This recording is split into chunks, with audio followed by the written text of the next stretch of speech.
Yes. I think that's all, Councillor Metcalfe, if you wish to reply.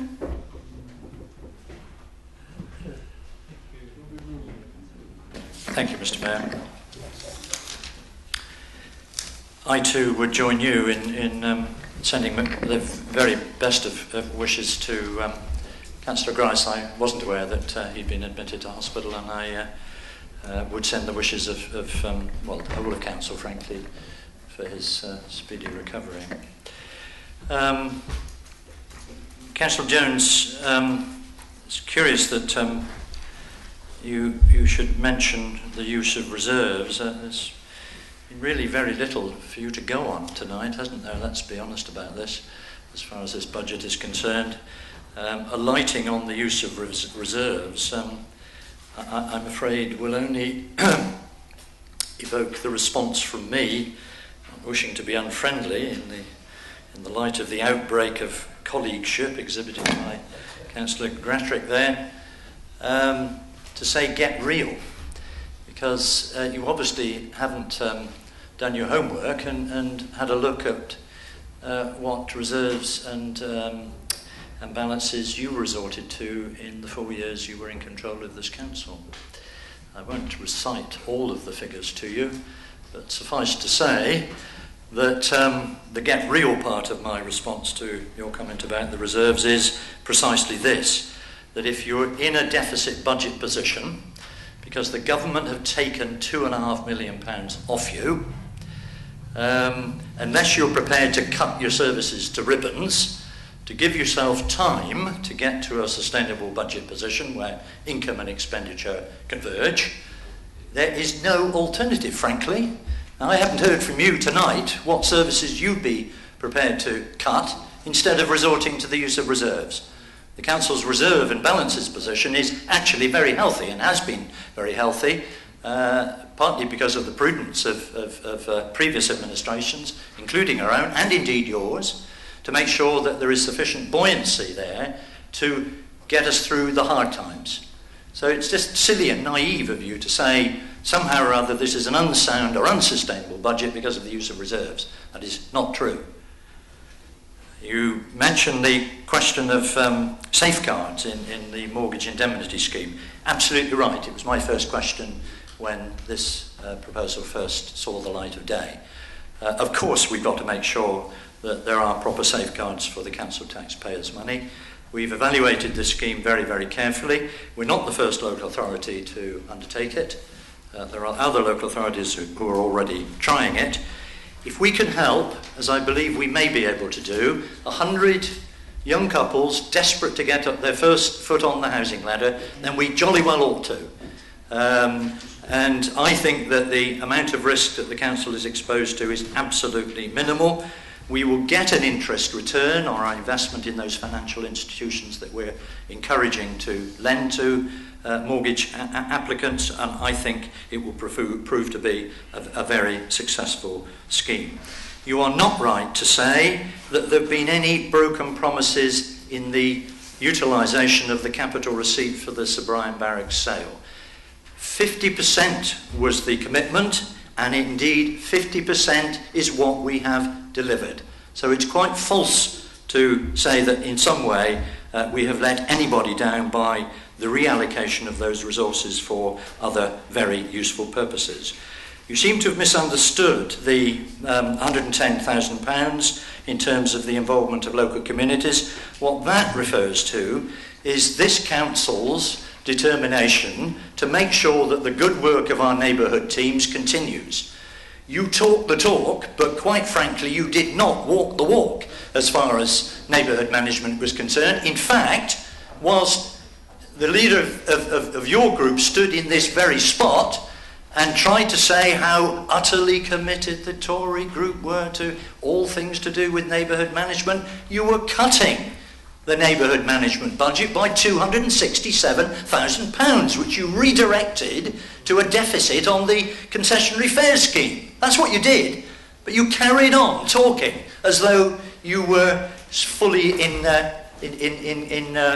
support of neighbourhood management.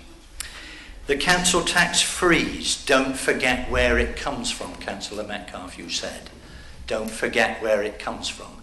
Again, I'm afraid, Councillor Jones, you have not done your homework.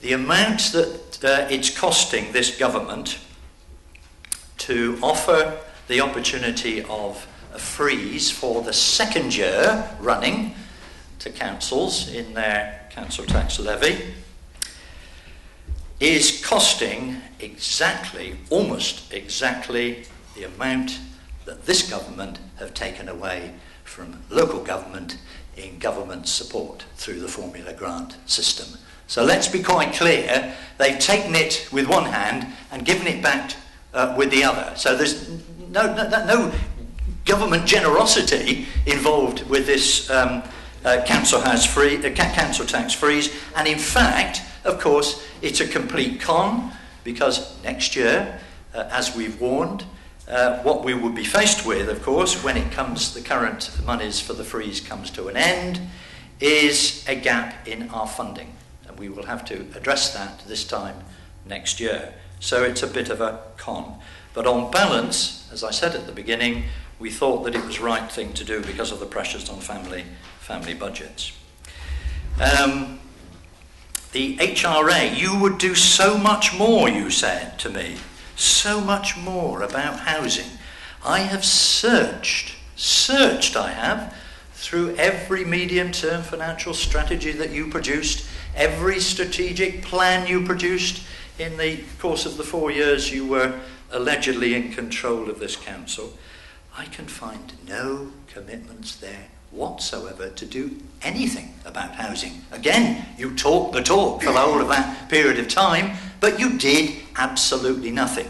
This council is actually doing things. It's building council houses. It's going to revive the possibility of development of perhaps up to 3,000 houses on the Western Growth Corridor.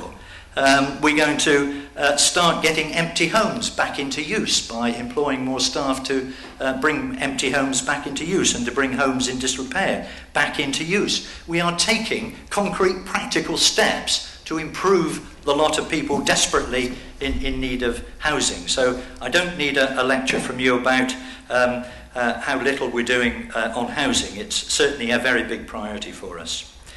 Councillor Heath, I'm not sure your comments really merit a reply. Your memory is either completely defective or you're actually willing not to represent events back in 2010 as they properly should be represented, because I will publish, Mr. Mayor, I will publish the detail that I sent to you. I will publish the detail that I sent to you to satisfy onlookers that my version of events is the true version of events, because I wrote to you in very great detail about what my assessment of the budget position was at that time when you were expressing the concerns that you had, and set out in some considerable detail. I copied it to colleagues so they know this to be true, and I still have it on my email system. So to allege, as you have quite scurrilously done this evening, that somehow or other we didn't give you enough detail to be reassured that we could run the council's finances properly is completely and utterly untrue. I thank you, of course, for your applause for the work that we're representing in this budget, and I would respond to your self-build idea by saying, well, actually, of course, the arithmetic is still the same with self-build. From the evidence I've seen, the appetite for people self-building has considerably diminished because it is not necessarily a cheap option. You're still involved in having to get borrowing to self-build, so it isn't the perhaps the option that might have existed when borrowers were being more generous with their when lenders were being more generous with their lending. Councillor Stringle, I think the only direct question, apart from your usual opportunity when you get on your feet to say one or two things, the only direct question I think you asked me was, what is other? A very small sum, I think, of about 42,000 that comes under the other. I understand that in the general order of things, that it's related to the running costs of the new cemetery. Essentially, the other, it didn't fit easily into any of the headline priorities, but that is what indeed it is. And I think that probably deals with all matters that were raised, Mr. Mayor. And probably it might be helpful to have a recorded vote, so I move. Thank you. Councillor Jones, I think you've got an interest to declare. Yes, Mr. Mayor. It was just a personal interest, as I am a director of an estate agent's business, and obviously we're talking about the mortgage scheme, and estate agents sell houses. So it has been proposed and seconded, and now we're going to have a recorded vote, I think. Sorry? 9 members. Oh, 9 members. I do beg your pardon. 9 members to agree. Yes, recorded vote. Thank you, Mr. Mayor. If members can please clearly state when I call your name whether you're either for, against or abstaining. Mr. Mayor? Councillor Burke? For.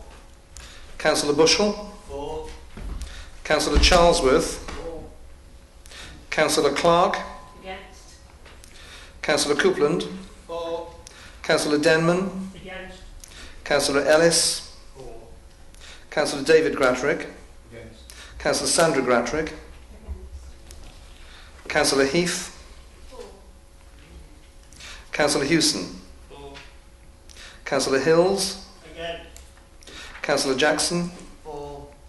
Councillor Jones? Against. Councillor Kirby? Against. Councillor Lee? For. Councillor John Metcalfe? Against. Councillor Rick Metcalfe? For. Councillor Murray? For. Councillor Nanastad? For. Councillor Smith? For. Councillor Strangle? Against. Councillor Tiffany? For. Councillor Vaughan? For. Councillor West? For.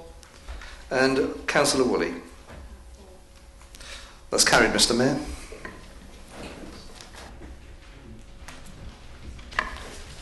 Agenda item 6 is council tax 2012 to 13. Councillor Metcalfe. Mr. Mayor, I move. Second, Mr. Mayor. It has been moved and seconded. All those in favour? Aye. Thank you. It's carried. Councillor, agenda item 7 is prudential indicators 2011-12 to 2014-15 and Treasury Management Strategy 2012 and 2013. Councillor Metcalfe. Mr. Mayor, Council will be relieved that I'm not going to go into any detail on this report. Suffice to say that I need to draw your attention to page 210 of this report. This is about investment counterparty limits. It will test the extent of my knowledge on prudential matters if you ask me what that means, but essentially this is where we do our investing and up to what level and over what period of time. If I can draw your attention to the line that starts with part government-owned banks, of which there are some, of course, at the present time, and we need to insert after the first line in the final 2 columns, where you have 3 million and up to 3 months. Below that, I think you need to insert 1 million and up to 1 year. And with that amendment, Mr. Mayor, I move.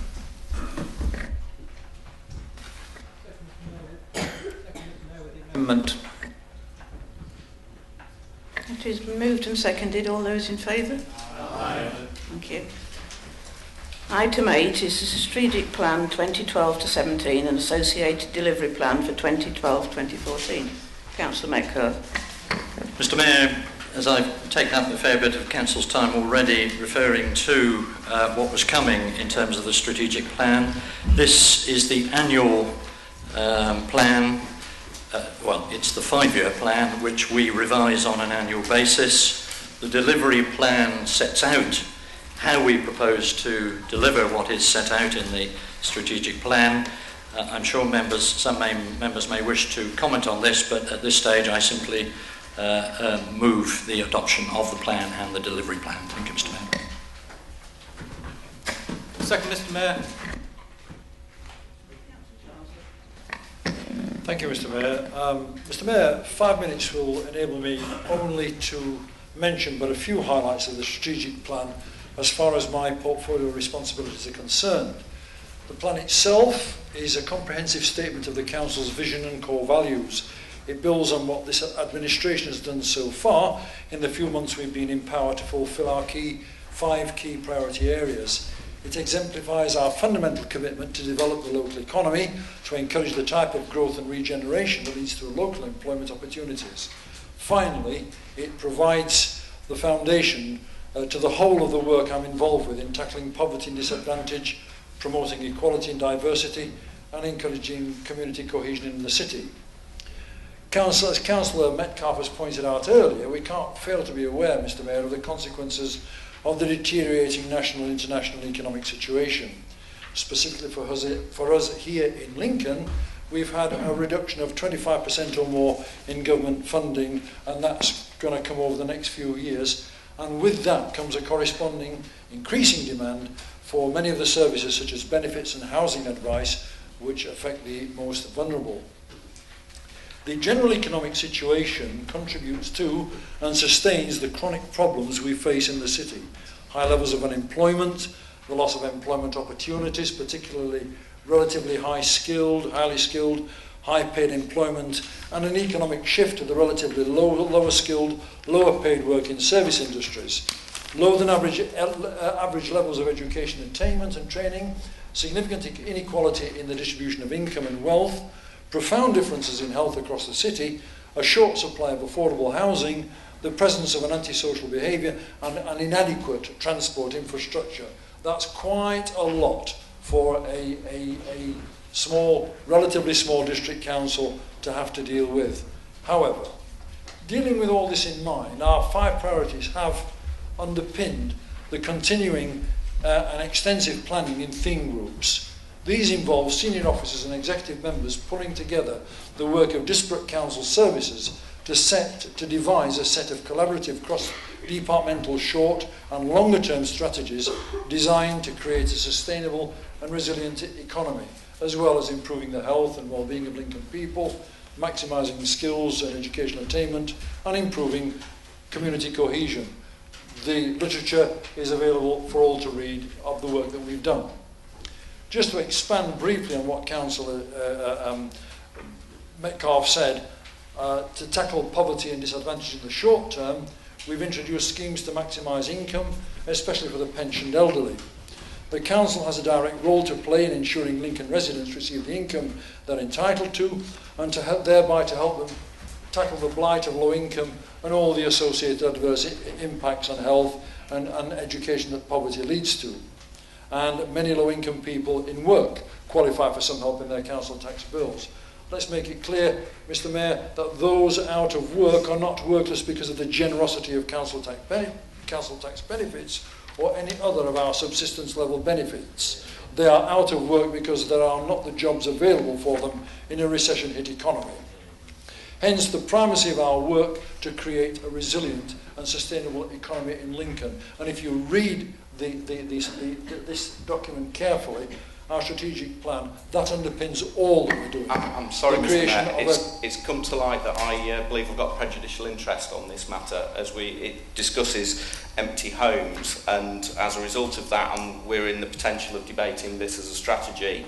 I am actually a supplier of a scheme to deliver on the empty homes project, so I don't think it's appropriate that I continue any further with this. Fine, Councillor Jones. Yeah. Okay. Carry on, Charles. But we're already doing quite a bit, in actual fact, to shore up that work. And one thing I do want to mention here is the promotion of the Lincoln Credit Union to enable them to offer an alternative to doorstep lenders, a facility which we're going to make available to all council tenants, and that's mentioned again in the strategic plan. We want to maximise the take-up of unclaimed benefits amongst those eligible, placing money back into people's pockets for a whole host of reasons. And in fact, you'll see in the strategic plan that there is the expansion of existing benefits advice service into a holistic money service is one thing that we wish to do. So, oh God, here we go. 5 minutes. Tackling poverty and deprivation. I don't know what I can really say, but there's any point in saying all of this, but I mean, I'll try and summarise it in about 3 sentences. We're trying to tackle poverty and deprivation because it's in a multifaceted way. That's one point. Then I wanted to talk about, which is going to go red in a minute, about tackling diversity, and in that I was going to talk about the development of neighbourhood working. I was going to say that we're going to expand it over the city.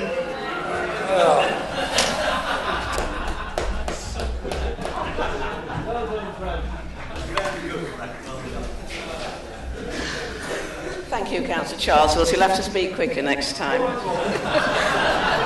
Councillor Lee.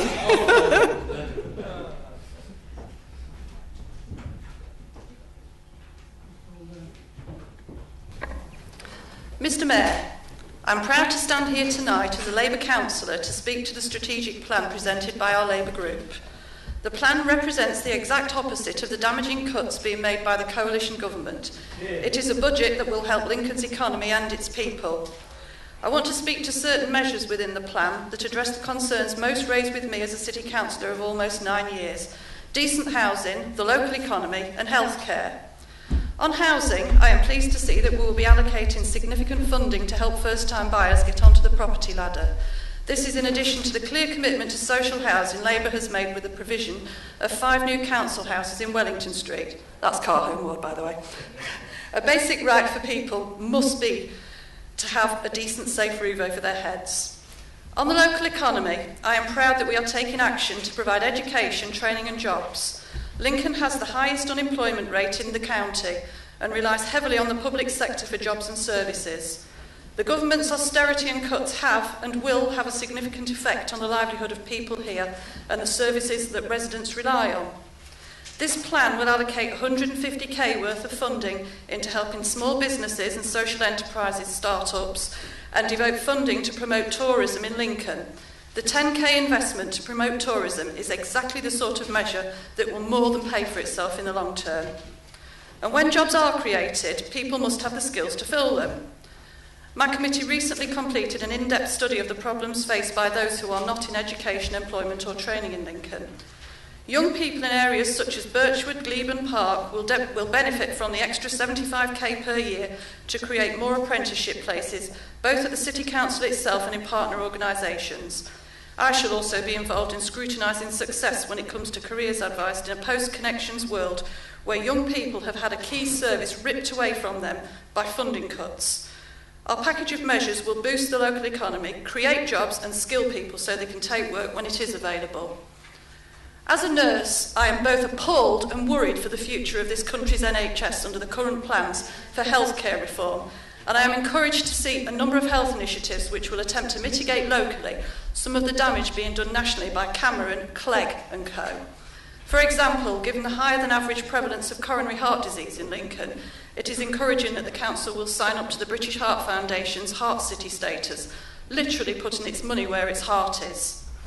Alcohol abuse is not only tragic for the individuals it afflicts, but it can impact on the whole community.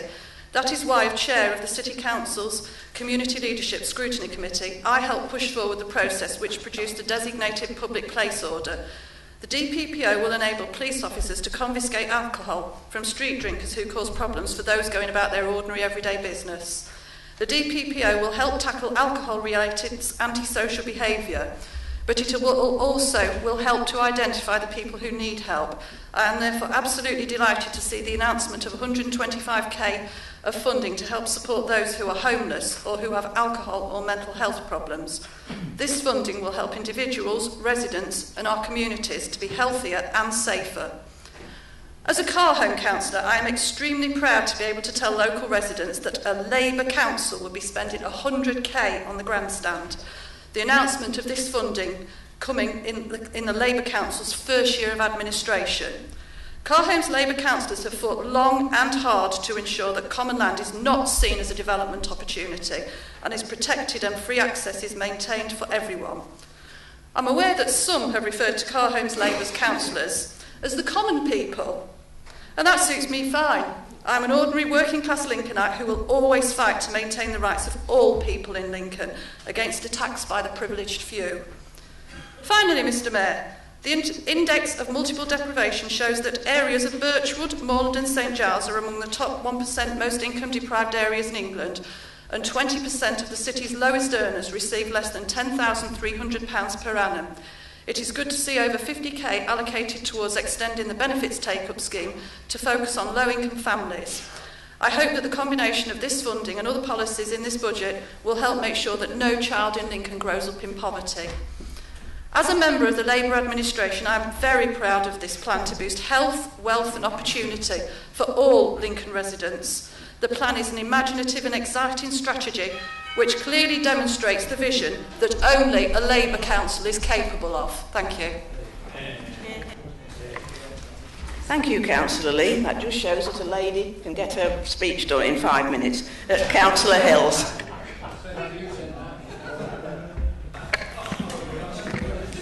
Thank you, Mr Mayor.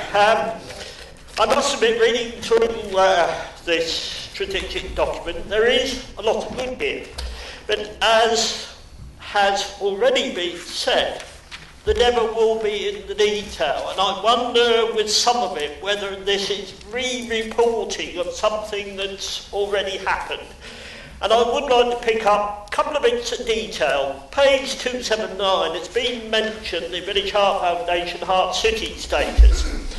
And it says pilot of Quick Start Life-Saving Programme. And I'm not clear whether this is lives or an equivalent of a first responder scheme. You're shaking your head. I don't know.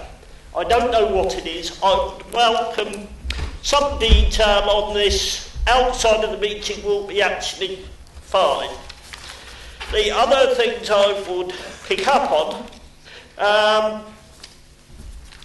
firstly the mortgage indemnity scheme, and I must admit when I heard this one on the radio the other day I thought this is clever. We're talking about, as you have said, helping 100 couples of whatever sort to get a deposit together to buy a house. Something I think we would all applaud and look forward to.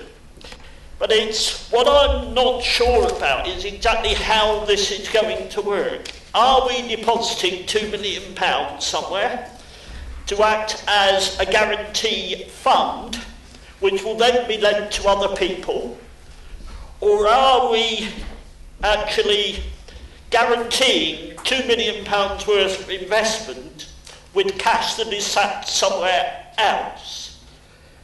Because I'm working on the premise here that we won't be giving this to people with bad records. These will be good people who are doing their damnedest and can't quite get the cash together, and it's right and proper that we should help them. However, £2 million may be a bit of smoke and mirrors.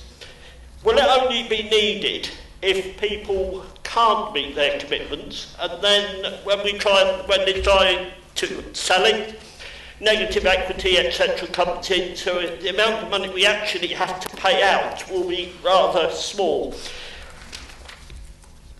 Looking elsewhere, delivery of empty home strategy, this has been trumpeted. I seem to remember with this, there was a lot of work done on a regional level with this between ourselves and other councils. But the hard bit was the budget for this is exactly very small. And it would take something like 10 years collecting the budget together to get any efficient amount of money to actually impact on this. And I do notice additional budget allocated, it's blank. So is there any more, or are we still cash strapped on this and unlikely to meet it? The other one, Day Centre for Homeless People, 125,000 single capital contribution. Again, I would welcome more information on this, especially at a time when all other people are going for personal budgets to actually choose the services that they get. Where is this going to be? And is it something separate from the new establishment on Orchard Street? And the only other one, Parks and Development for Abbey Ward in Shuttleworth House, £10,000. Why just Shuttleworth House and not other multi-storey flats around the city? Is it possibly because that's the only council house that's in Abbey Ward? I don't know. Councillor Murray. Thank you very much, Mr. Mayor. It's amazing what difference a year makes. This time last year, Councillor Metcalfe wasn't sitting there, someone else was, the leader of the Conservative stroke Liberal Democrat administration. And he actually said, Mr. Mayor, that local government wasn't working, and it doesn't work. He actually said it doesn't work, and that the Tories were going to sort everything out. Well, this strategic plan actually shows that local government does work, and it represents the Labour Party's vision for Lincoln for the next few years. And it does work. We're actually showing what you can do when you harness a little bit of imagination, the talent that some of our excellent officers have, and a lot of determination to actually do the right thing. And of course, Mr. Mayor, I'm especially pleased to see some of the plans that will aid economic regeneration, which is of course part of my executive portfolio. And I'd just like to highlight 3 areas which I'm especially pleased about. First of all, working with the University of Lincoln to develop a science park at Brayford Enterprise Park. Now this is an area, Mr. Mayor, that you'll remember used to be dominated by Russell Bucyrus and some other engineering companies, all gone apart from James Dawson.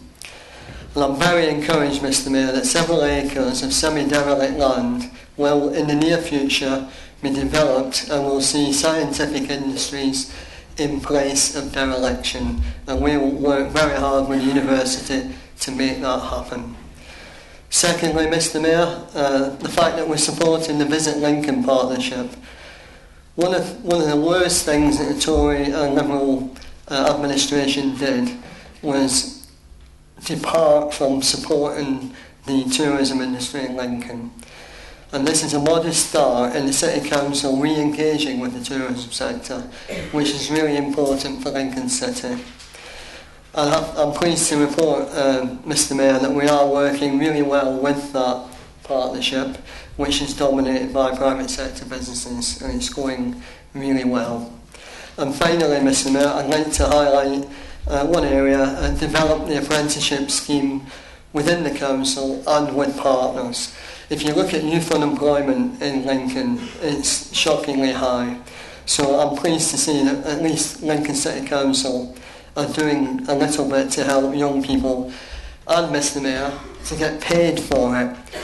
Actually get paid to train and to work. Not working for nothing like the Tories think people should do, but get paid work experience and training with us and with other partner employers.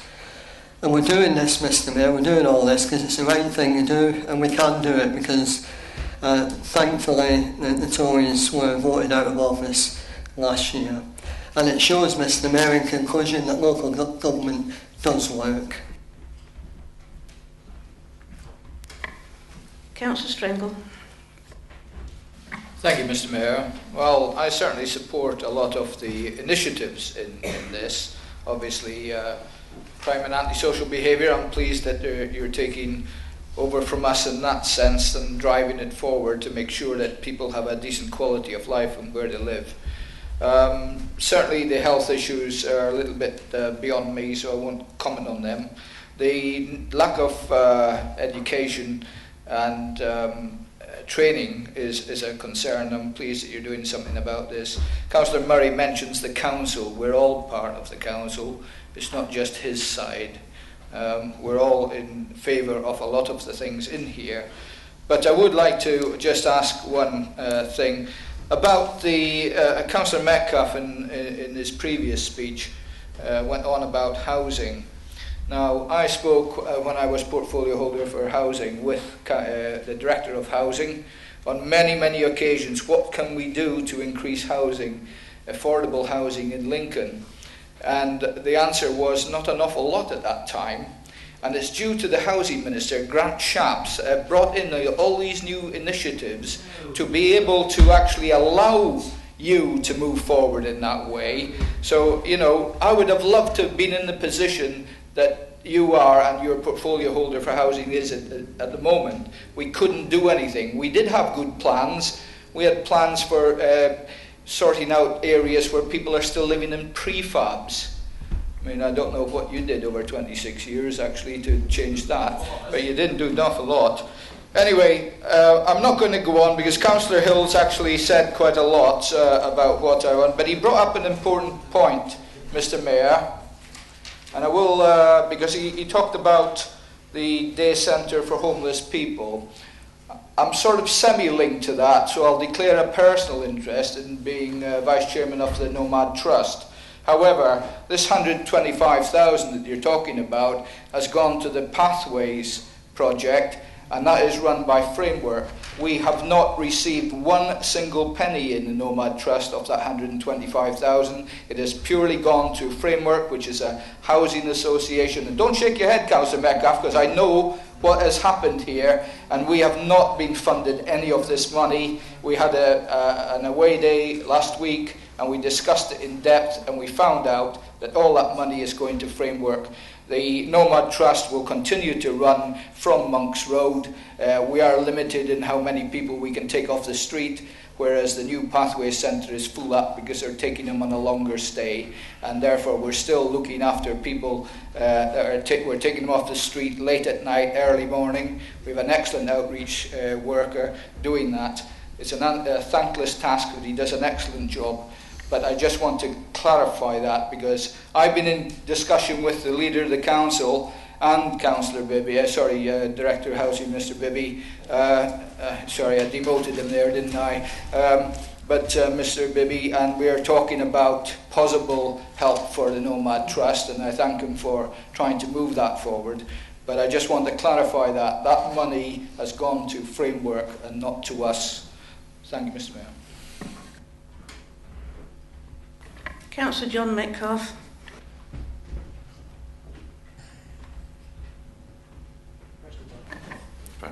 Thank you, Mr. Mayor. It's great to see that resources are being utilised the best way possible, and a lot of the financial strategy and the budget itself is obviously to be commended, and other bits we seem to need to question. The situation I'm in, looking forward to housing, particularly in the document at the back of the budget, I look at the last column which says additional budget allocated, and then I see how many spaces there actually are, which must have meant that all the money was already allocated as our previous financial strategies were followed. So let's look at the new strategies. In particular, I'm looking again at housing. One of the things that's confused me is on page 287. It says to explore potential on identified council housing sites to move to high density housing. Well, I'm just a question or not as to whether this means we're going to demolish some council houses and then rebuild more homes and those properties, because that's the only term that I can think of it meaning. The move to high density housing is not exactly a preferable option for the people that are on the housing list already, as they are tending to be those that are in family needs, etc. And moving back to Western Growth Corridor, I see that's been reinvigorated with additional monies coming in, 50,000 I think it is, to say, the options to bring forward the Western Growth Corridor in the current economic development. Well, yes, it's great to see that our housing potential is still the same and that something might be done about it. But I'm afraid that, you know, just deferring it and saying, well, we'll have a look or we'll have a review doesn't exactly get the job done. Again, it's spending money that might, in other words, be used elsewhere. I think, and overall, when I look at the budgets and say that, you know, what can we give and what can't we give and what's needs and what's priorities, and I come back to what was the financial strategies as you've put previously, and the amount of additional money spent. Sorry, these mics don't work too well. I'm looking at the page on Revenue General Fund where you're listing the priorities, and obviously poverty and disadvantage right at the top with sort of £250,000. Then it says more affordable housing, 26,000, and then the priority reduce the carbon footprint of the city, 29,000. So it's very difficult to see the target priorities of the council and the target priorities of the public out there that need housing, where you're actually spending more money on things like global warming than you are actually keeping people warm in their own homes.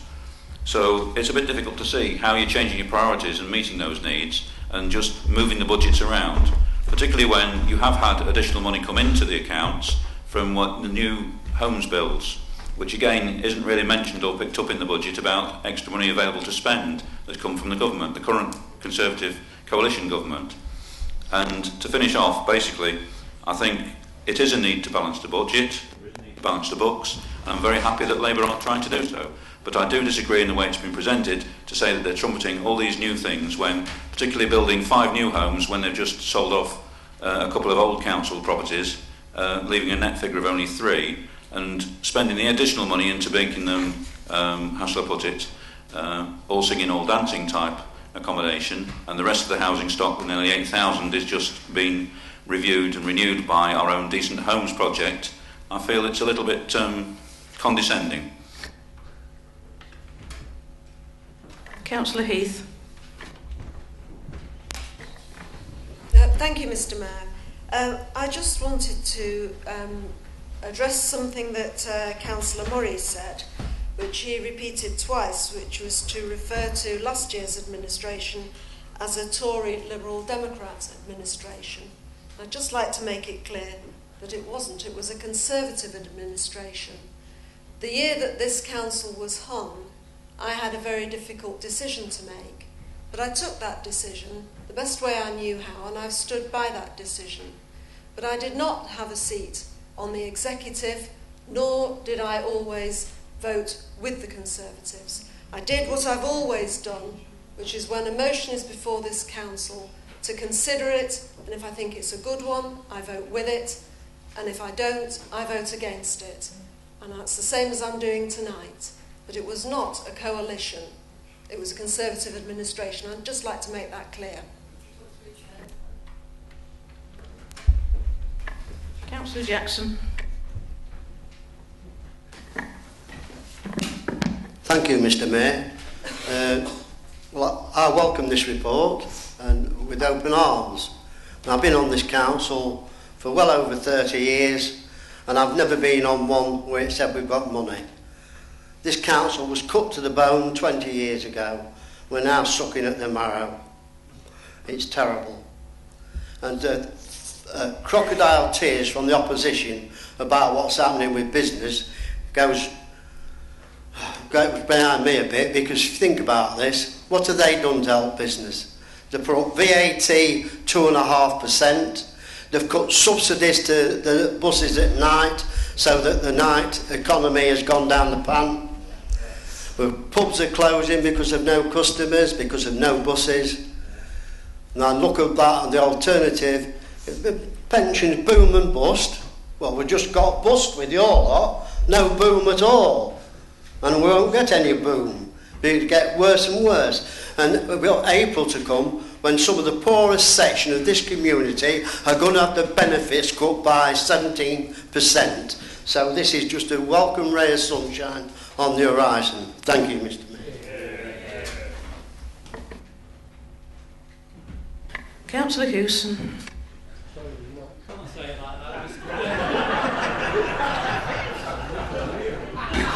You ain't got long left in office, Mr. Mayor. I know the feeling when you get near the end of your office you do get tired. I hope you're not just tired of me.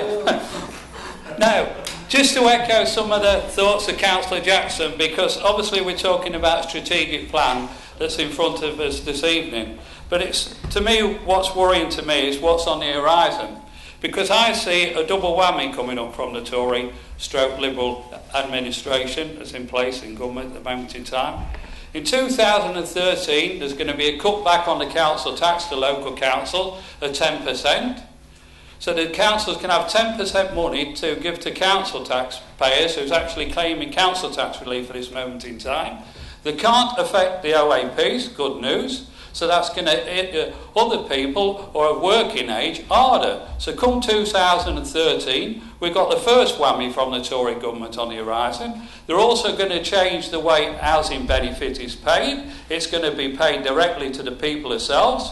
And with the way the economy is at the moment, you can see people trying to juggle the money, and you're going to get more people who's going to be owing housing rent. So we've got a double whammy on the horizon coming up from the Tories next year.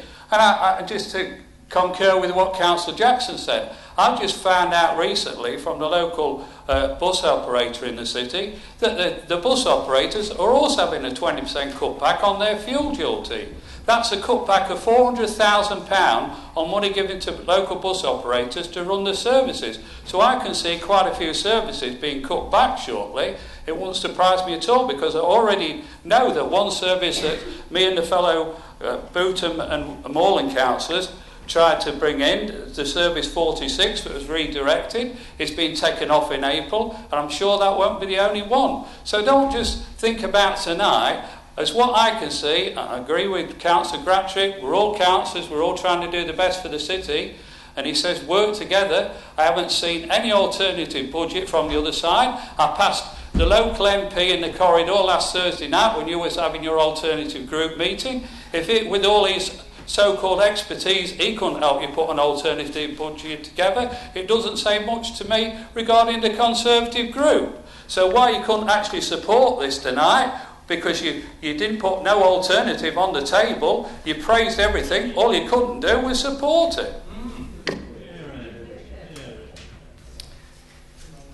Councillor Burke. Thank you, Mr. Mayor. I'll be very brief.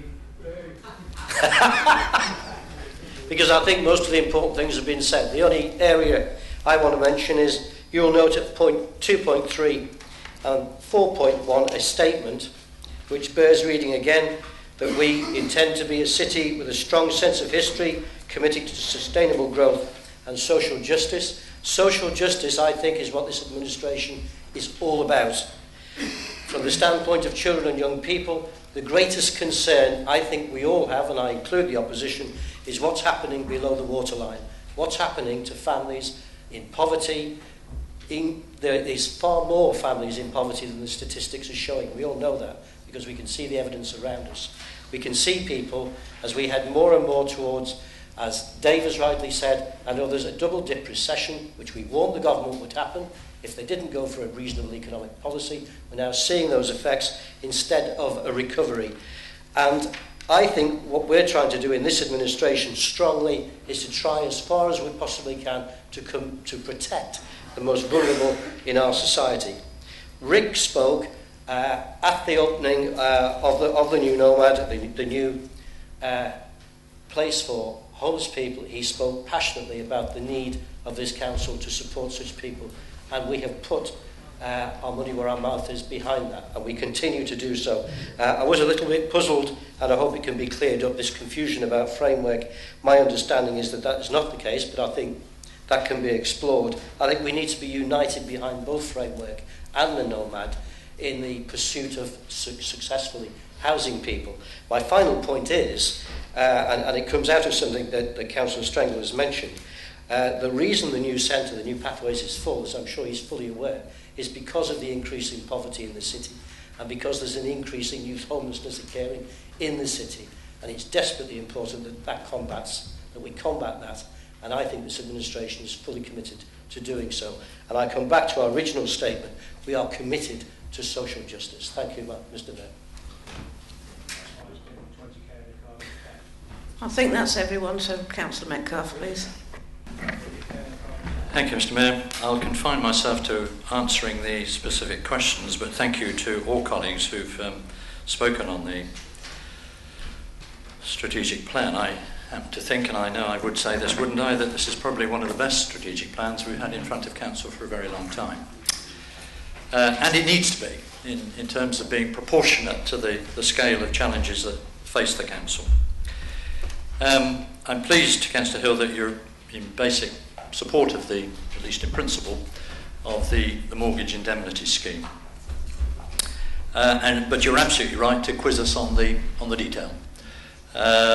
The scheme is intended to support first-time buyers who can afford mortgage payments, stress, but may not be able to afford the initial deposit, given the level of lending that currently is typical from lenders at the moment.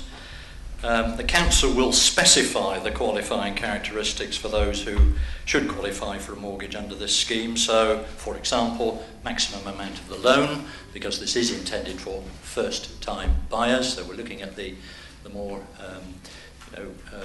lower priced properties, obviously, and obviously applicants will have to live in Lincoln. We can't have people coming from all parts of the country to seek to benefit from this scheme. Potential buyers will approach the lender directly, and the lender will deal with the council. So the council won't know the identity of the individuals looking to benefit from the scheme, and we certainly will have no role in approving individual mortgages. Let's be clear about that.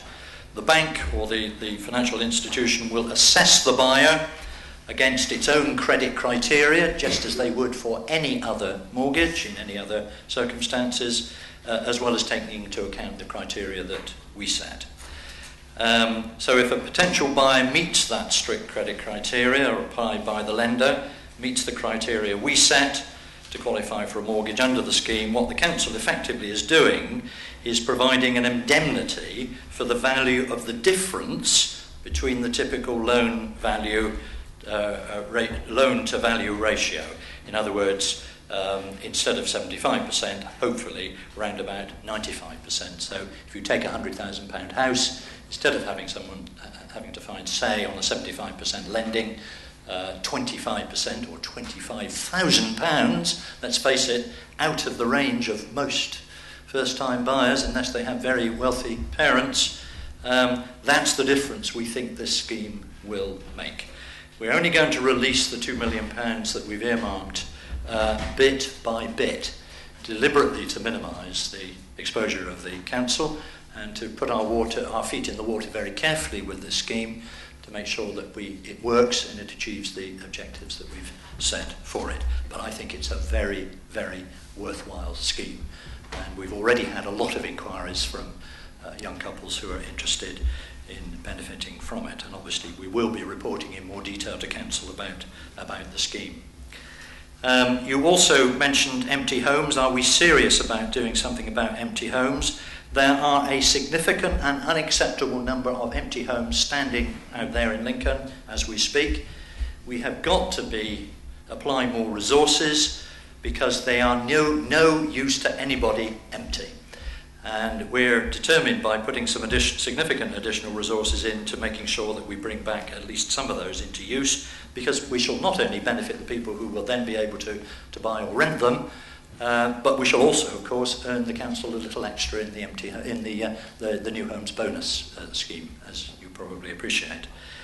You mentioned the question of the £125,000, which Councillor Stangle was getting confused about. That will be a capital contribution to the Homes and Communities Agency's project to create a new day centre for homeless people. I think the proposition of personal budgets for people with very complex needs, I think even stretches anyone's credulity that such an approach would be appropriate in this case.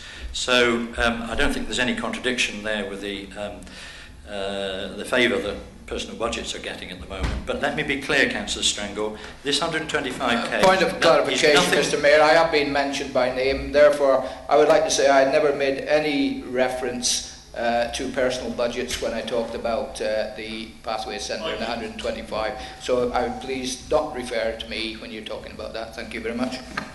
Well, let me come to then your substantive point, Councillor Strangle, because the 125k is the capital contribution that the council proposed to make towards the capital cost of the day centre to be established by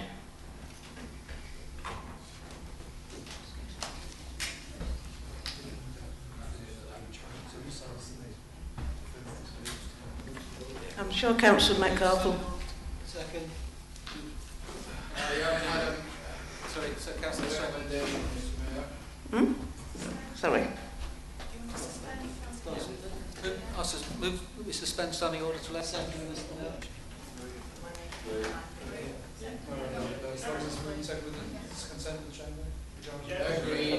Yeah, carry on, Councillor. Thank you for Council's indulgence. I think it's only fair to members who've asked questions that they get answers to them. Councillor Strangle, the 125k, just to repeat, is not going to Pathways or anywhere else. You're quite right to draw our attention to the absolutely excellent work that Nomad does. It is an excellent organisation, and all credit to you and your fellow trustees for keeping it going for as long as it has done. But this 125k, as I say, is a capital contribution to the Homes and Community Agencies project for a new day centre. It's nothing at all to do with money that we previously contributed to the cost of the new Pathways Centre. So let's be clear about that. I think, Councillor Hills, going back to you, you mentioned about the contribution that we're proposing to make, a modest £10,000 from the housing revenue account towards the cost of perpetuating some community development work being done in Abbey Ward.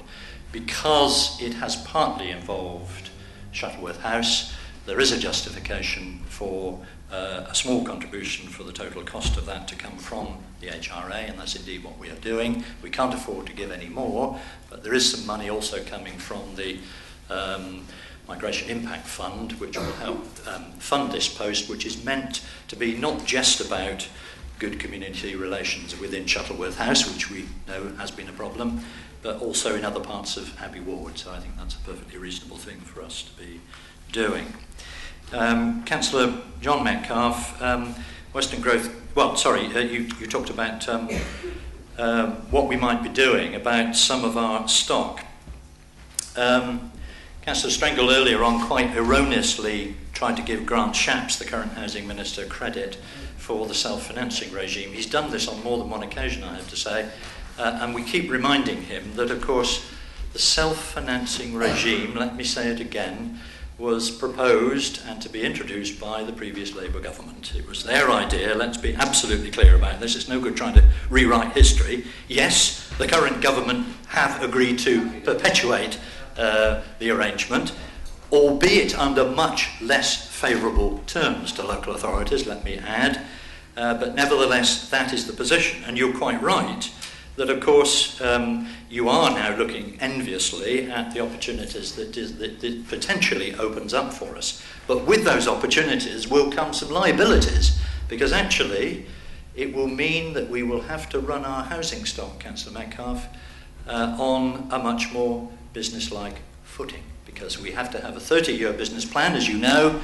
We have to make sure that we can square up income and expenditure and meet all of the obligations of what is often some quite ageing housing stock. And there are going to be some difficult decisions to be made by this council about whether it is worthwhile. And we had a bit of a debate, I seem to recall, at last council. I think somebody asked me a question about the cost effectiveness or otherwise of investing in some private properties that, or some council properties that we decided to sell.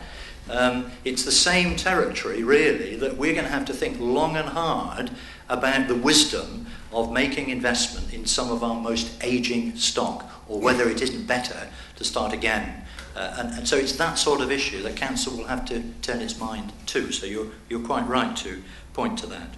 Western Growth Corridor, we are certainly not going to go for another review.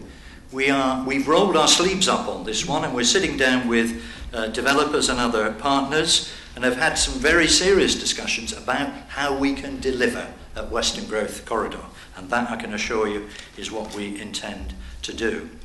Councillor Jackson mentioned the 17% cut in council tax benefit. He's absolutely right that in 2013, what this government is going to ask us to do is to cut the council tax benefit of some of the poorest people in this city by at least 17%. Remember, these are to qualify for council tax benefit. You have to be pretty poorly off anyway. And what we're being asked to do is to cut that benefit by 17%, in the belief that this will drive people back to work.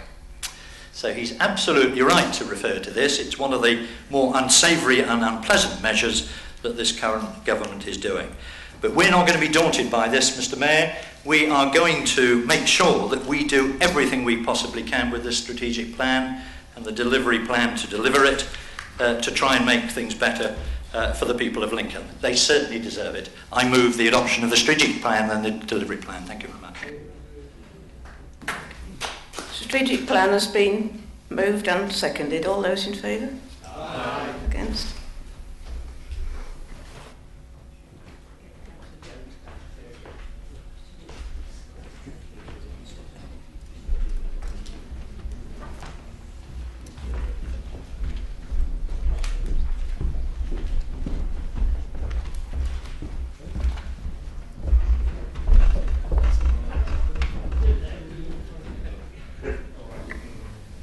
Item 9 is consent to approve applications for dispersal orders and delegated authority. Councillor Metcalfe.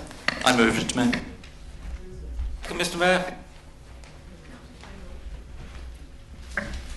Thank you, Mr. Mayor. Just slightly tongue-in-cheek that 3.1 on page 316, 3.1a, I'm glad that that paragraph doesn't apply to this council, otherwise we'd never get anything done at all. But what I'd like to say, Mr. Mayor, and to be serious about it, is I'm very supportive of these dispersal orders, and I'm very grateful to the antisocial behaviour team in the City Council who've worked hard and tirelessly to try and reduce antisocial behaviour, and it's good to see that they will put a support package in place to assist the police in the course of their normal role in the city. So I fully agree with the recommendation. Thank you, Mr. Mayor. Councillor Hills. Thank you, Mr. Mayor. I must admit, I've been sat here reading this, and the more I read it, the more confused I get, which I'm sure some of you would say is not unusual. But I'd just like clarification. 3.4, about halfway through, the designated area must be clearly defined, usually by a description of the streets or roads bordering the area. Are we being asked to support an area, or will it be every street in the city? It's not clear, and it's probably a daft question, but I'll ask it anyway.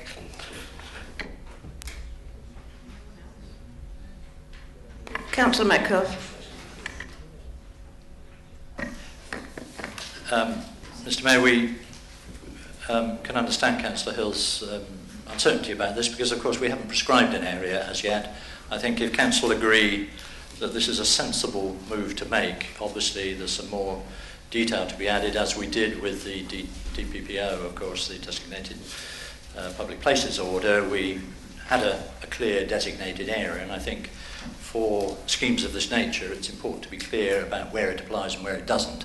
So that is a bit of work still to be done, so we'll bring that back in due course. Thank you, Mr. Mayor. Item 9 has been moved and seconded. All those in favour? Aye. Thank you, councillors. That ends the meeting. Thank you.